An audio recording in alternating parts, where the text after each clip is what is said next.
यो हाम्रो मलको थुप्रो हो। यहाँ चाहिँ कुनै पोर्सन कुनै भाग चाहिँ नपाकेको काँचो गोबर मल छ भने माथिको भाग चाहिँ पाकिसकेको छ। र यहाँ मैले के देखाउन खोजेको भन्दाखेरि चाहिँ हामीले जुन खुम्रे किरा भनेर कुरा गरिरहेको थियौँ नि, यो काँचो गोबर मलमा चाहिँ खुम्रे किराको माउले अन्डा पार्न एकदमै धेरै रुचाउँछ।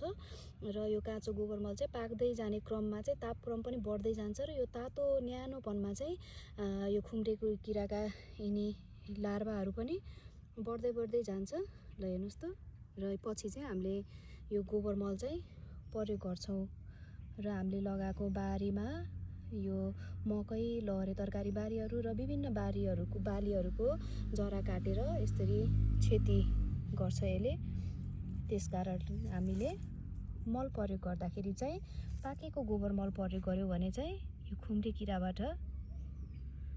किराको क्षतिबाट चाहिँ न्यूनीकरण गर्न सकिन्छ। ल हेर्नु त, एकै ठाउँ पल्टाएको यो मैले मल तीनटा छ, एकै ठाउँमा तीनटा छ। ल हेर्नु त, यहाँ यो खुम्रे किरा। ल त्यसैले पाकेको गोबर मल प्रयोग गरौँ र खुम्रे किराको नोक्सानीबाट न्यूनीकरण यसरी गर्न सकिन्छ है। ल यहाँ हेर्नु त, यति पोर्सन मात्रै खनेको मैले।